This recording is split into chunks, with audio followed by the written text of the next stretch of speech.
So everybody knows this is Danny's desk, and my desk wouldn't look this messy. Yeah, right. So, Carl, our first question is from James in Texas, who writes, Carl, my family and I just finished clearing up my grandfather's estate.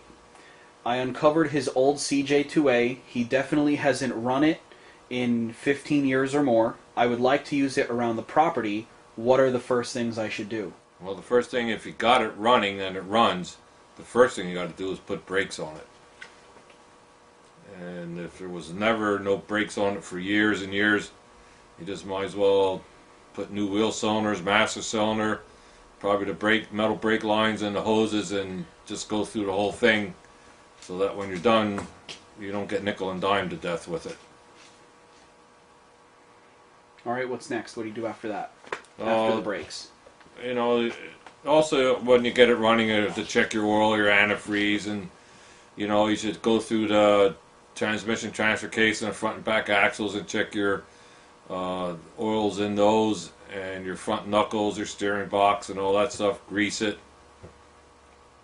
You might want to check your gas tank, because if it's sitting a long time, you know, take a good flashlight and look in the tank and look if it's full of rust in the bottom and stuff. If it is, pull the tank out and try and see if you can clean it out a little bit. If the tank is all rusty on the bottom, you might want to consider putting another tank in it, because that rust will eventually get up into the fuel pump and carburetor and give you nothing but trouble all the time. All right, great advice.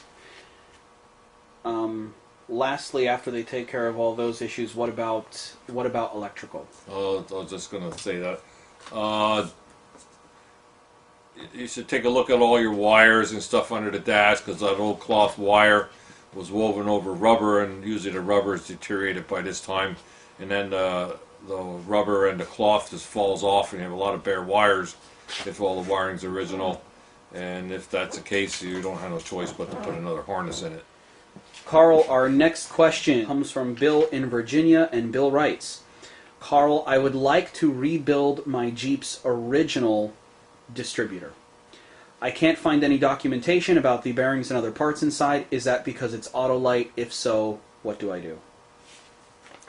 Back in those days with Autolite, when you had an Autolite starter, generator, distributor, you had to go to an authorized Autolite dealer to buy your parts, because they really weren't sold through the Willys, and it was probably the case with maybe Chrysler too, and whoever else used Autolite in them days.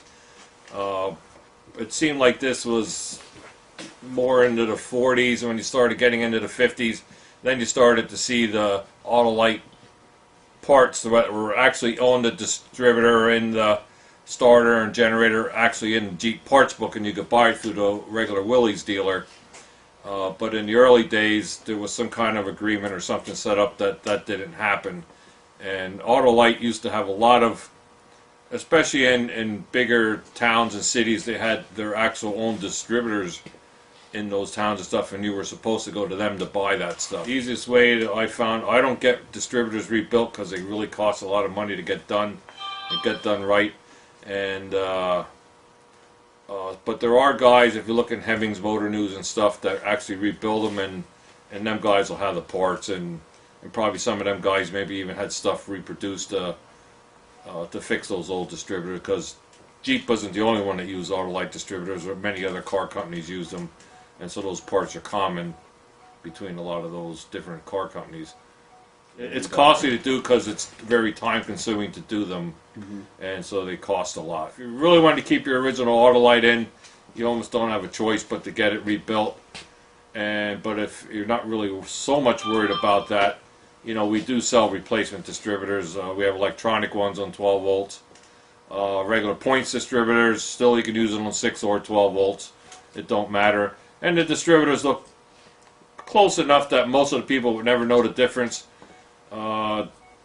Anyway, you know, but unless you're like really going the extra mile to keep it original, you know, and you have a low mileage vehicle or whatever, or you just want to put something together that's you're gonna take the car shows and have it judged, and you want to spend the time and money to get an original one rebuilt.